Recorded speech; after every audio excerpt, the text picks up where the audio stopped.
우리 하나님 아버지 앞에 영광의 박수를 올려드립니다.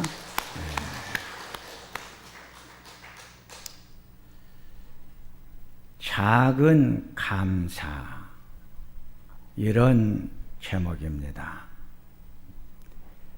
레위기 23장을 보면 이스라엘 백성들이 지켜야 될 7가지 절기가 나옵니다. 오늘은 맥주 감사절을 우리가 생각을 하면서 맥주 감사절을 지킨 모든 성도님들이 이 맥주 감사절을 통해 우리들에게 주신 은혜를 나누고자 합니다. 첫째, 이스라엘 민족들의 양식입니다. 이스라엘 민족의 주식은 보리와 밀이었습니다. 보리 추수는 3월 후기부터 4월 절기까지인데 우리나라 시간 개념으로는 여름을 말합니다. 보리 수확이 끝나면 바로 이어서 밀을 수확을 했습니다. 이스라엘 민족의 삶의 전반기, 그러니까 1월에서 6월까지의 주식은 보리와 밀이었습니다. 왜 보리를 하나님이 주식으로 주셨을까요? 우리 몸을 유지를 하는데 가장 필요한 영양분이 들어있기 때문입니다.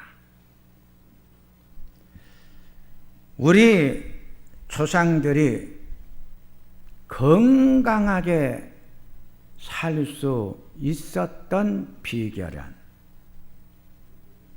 가장 건강의 양식인 보리밥을 많이 먹었기 때문입니다. 어렸을 때 여름철이 돌아오면 동네에 방앗간이 마련이 되어 보리 추수하는 모습을 보았고 보리밥을 얼마나 많이 먹었는지 모릅니다. 지금도 제 기억 속에 초등학교 다닐 때 어머니께서 도시락을 싸주시는데 점심시간에 도시락 뚜껑을 열어보면 윗부분이 하얀 보리밥이 가득 채워져 있는 것을 보았습니다.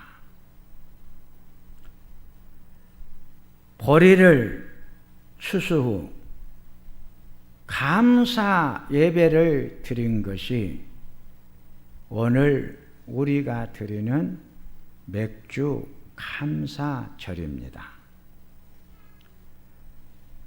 현재는 보리를 추수를 하지 않기 때문에 보리밥을 거의 볼 수가 없습니다. 그러기에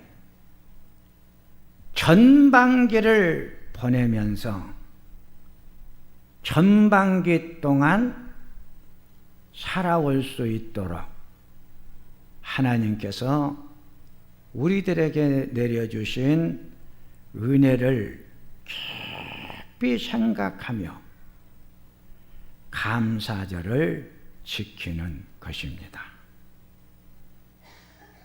오늘 본문은 이 룻이라고 하는 여인의 이야기인데 벌이 추수하는 이야기로 시작이 됩니다.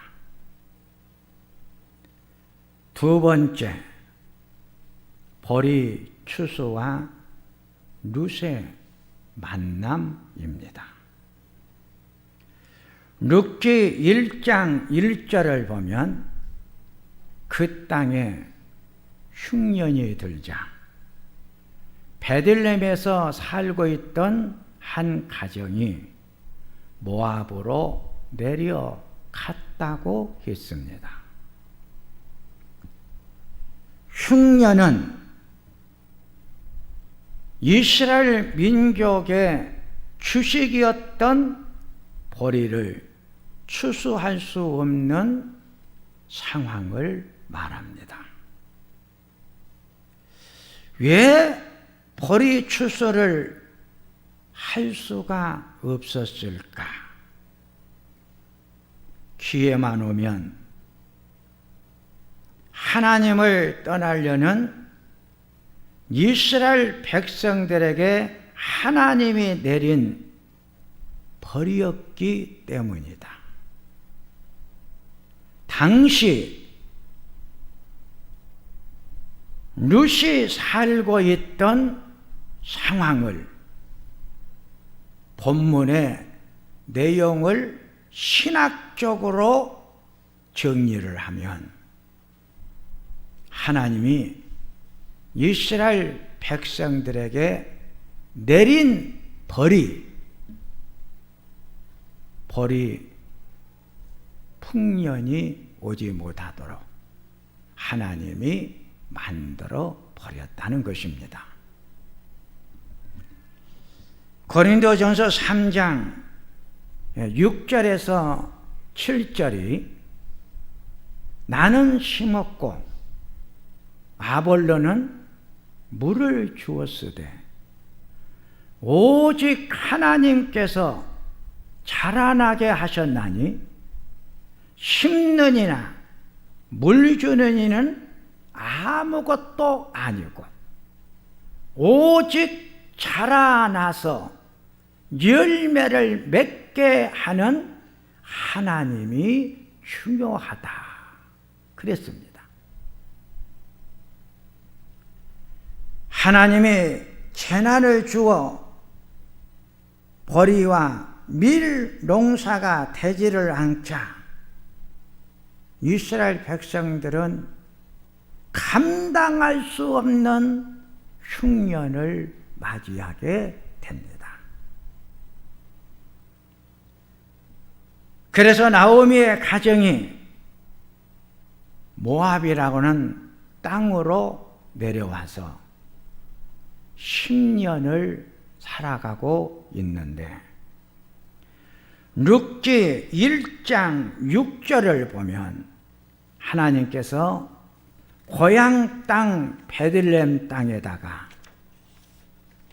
축복을 하시매 양식을 풍족하게 주셨다는 소식을 듣고 나오미가 룻을 데리고 고향으로 돌아오는데 룻기 1장 22절을 보면 보리 추수 시작할 때 베들레헴에 왔다 그랬습니다. 이스라엘 백성들에게 가장 필요한 것은 먹을 양식이었던 보리의 풍년입니다.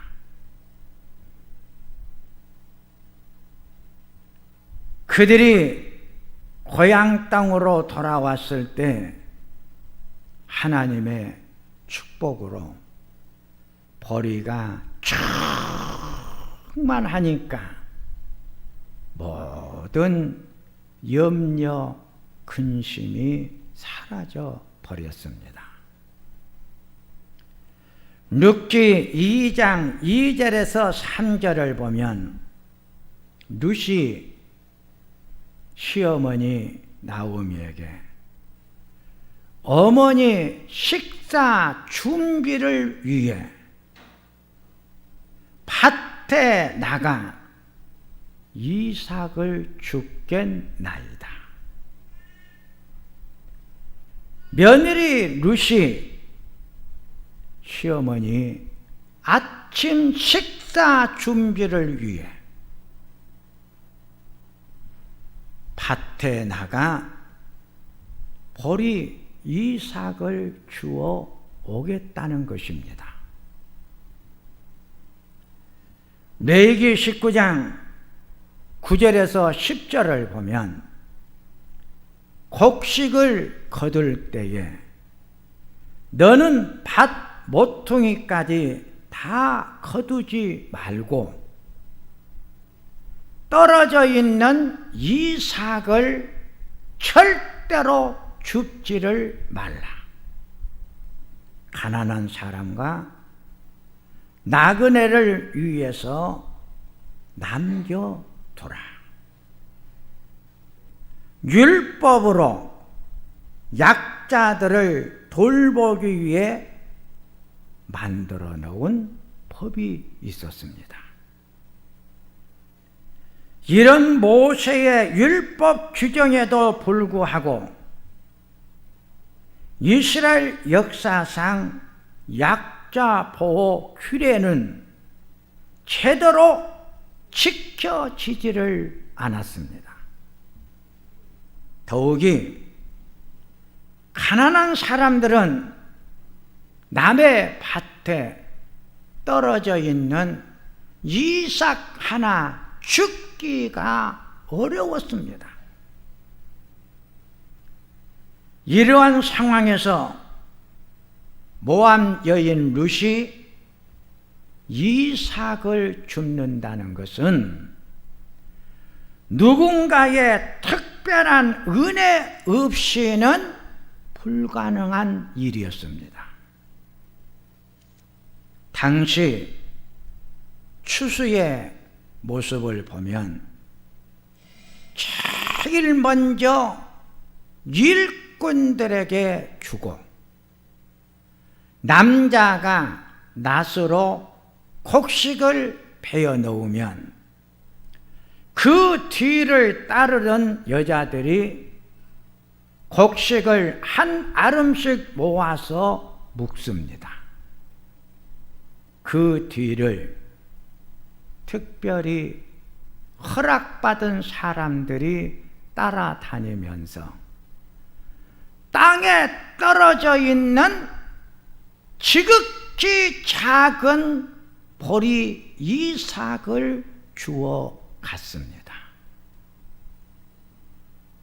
이삭 죽지 조항들을 좀 더 깊이 살펴보면 곡식을 벨 때 미처 한두 줄기를 다 베지를 못하고 지나치면 이삭 줍는 자들이 떨어진 보리 이삭을 치울 수가 있었습니다. 그러나 3줄 이상이면 이삭 줍는 자들이 차지할 수가 없고 떨어진 모든 보리 이삭을 주인에게 다 돌려주었습니다. 룻기 2장 5절 이하를 보면 그 지역의 가장 부자였던 보아스가 자기 밭에 나와 보니 한 소녀가 이삭을 죽고 있습니다. 내 밭에서 보리 이삭을 줍는 저 여인이 누구냐? 나오미 며느리 룻이라고 하는 여인입니다. 아침부터 와가지고 하루 종일 쉬지를 않고 떨어진 보리 이삭을 줍고 있나이다. 보아스가 보리 이삭을 줍고 있는 룻에게 떨어진 보리 이삭을 줍기 위해 다른 사람의 밭으로 가지를 말아라. 일꾼들에게 너를 건들지 말도록 내가 조치를 다 취해 놓았으니 너는 내 밭에서 떨어진 보리 이삭을 마음껏 주워 가거라. 룻이 보아스의 특별한 은혜의 소식을 듣고 땅에 얼굴을 대고 절을 하면서 어찌 나 같은 이방 여인에게 이런 친절을 베풀고 돌보아 주십니까? 보아스가 룻에게 그대가 시어머니에게 그동안 행했던 아름다운 일들이 이미 내게 들렸노라. 하나님께서 그대가 행한 대로 갚아 주기를 원하노라. 보아스의 은혜로 룻기 2장 23절을 보면 보리 추수 끝날 때까지 이삭을 주어 시어머니를 섬겼다고 했습니다. 세 번째, 작은 감사가 준 축복입니다. 룻기 3장 1절을 보면 나오미가 룻에게 너의 안식할 곳을 만들어 주겠다. 안식할 곳을 공동 번역을 보면 너의 보금자리를 만들어 주겠다는 말로 표현을 했어요. 이 안식할 곳을 영어 성경을 보면 가정이라고 하는 단어를 사용을 했어요. 시어머니 나오미가 며느리의 가정을 만들어주고 싶은 이야기입니다. 가정을 만들어 가기 위해서는 결혼을 해야 합니다. 이스라엘 민족의 결혼의 제도는 고엘이라고 하는 결혼의 제도가 있었습니다. 고엘이라고 하는 원어의 뜻은 친족을 말합니다. 고엘 제도 중 가장 중요한 상황은 형제가 자식이 없이 죽었을 경우 가까운 형제 순으로 계대 결혼하여 그 가문이 존속되게 하는 것입니다. 고열이 단순히 친족만 말하는 것이 아니라 개역 성경을 보면 룻기 3장 9절에 기업 물을 자, 룻기 4장 1절을 보면 보수자라는 말로 사용을 했습니다. 룻기 3장 2절에 나오미가 룻에게 보아스라는 사람은 우리야 가장 가까운 친족이다. 그러므로 오늘 밤 몸 관리를 잘하고 보아스의 이불 속에 들어가 결혼해 줄 것을 청하라고 했습니다. 율법에 여자가 청혼을 하게 되었기에 룻이 보아스에게 결혼을 청하게 됩니다.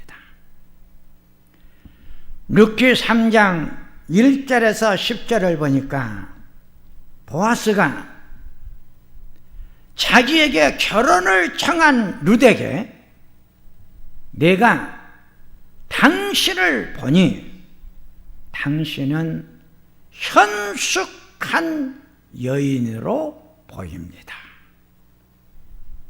현숙한 여인. 원어의 뜻을 살펴보니까 인격적으로 성숙이 된 여인이라고 하는 뜻입니다. 보아스는 룻이라고 하는 여인을 성숙된 여인, 인격적으로 잘 만들어진 여인, 가장 현숙한 여인, 댄데미가 제대로 갖춰져 있는 여인,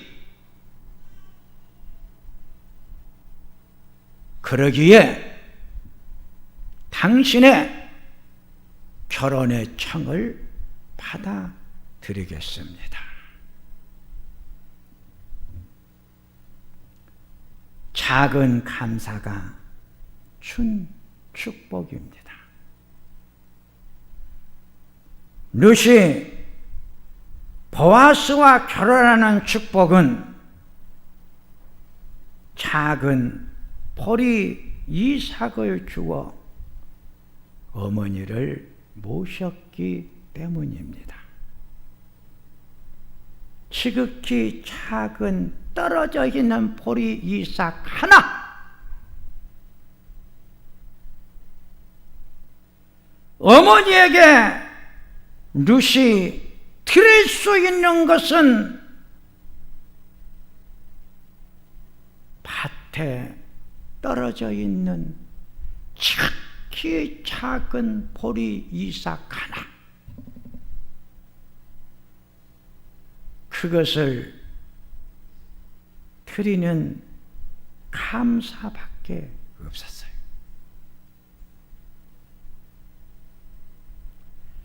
지극히 작은 보리 이삭 하나 드린 감사는 감사의 범위를 아주 하나님이 넓혀 주셨어요. 어머니 식사를 위해 보아스 밭에 나가 떨어진 작은 이삭 하나 주어 섬겼던 룻. 드러나지 않는 지극히 작은 섬김의 감사. 나팔 불지 않고 조용히 오른손이 한 것을 왼손이 모르게 은밀한 가운데 한 수고, 알아주지 않는 지극히 작은 일에 최선을 다한 헌신, 어떤 대가를 기대하지 않고 오직 사랑으로 섬겼던 사랑의 수고의 시간들.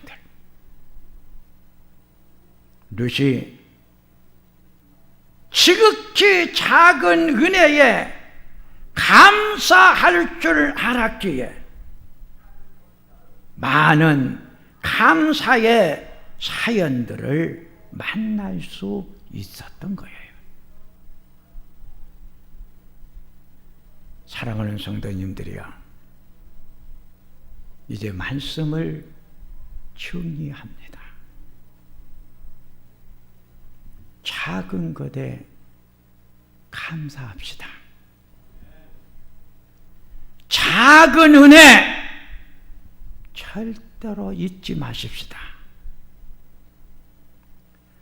작은 감사는 더 많은 감사를 가져다주는 축복이기 때문입니다.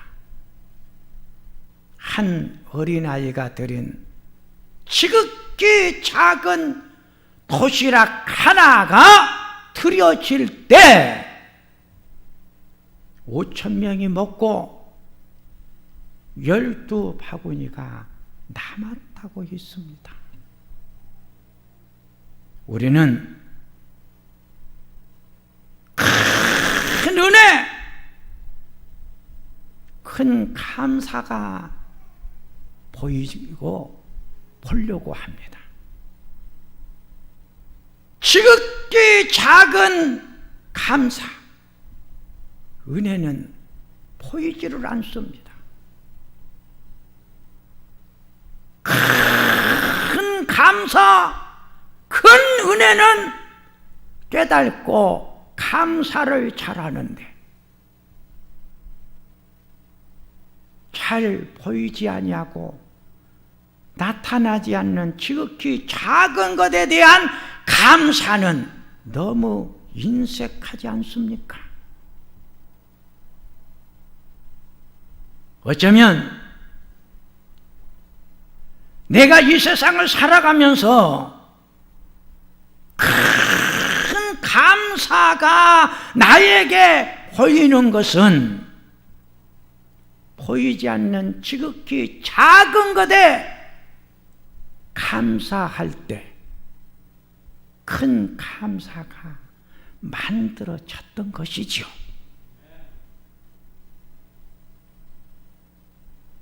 여러분, 지극히 작은 은혜 절대로 우리 잊어서는 안 됩니다. 보잘것없는 은혜, 나타나지 않는 그 은혜, 그 은혜를 볼 줄 아는 자가 하나님께서 주신 그 은혜의 세계를 보게 되는 거예요. 그러기에 오늘 룻이 우리들에게 말합니다. 지극히 작은 보리 이삭 하나,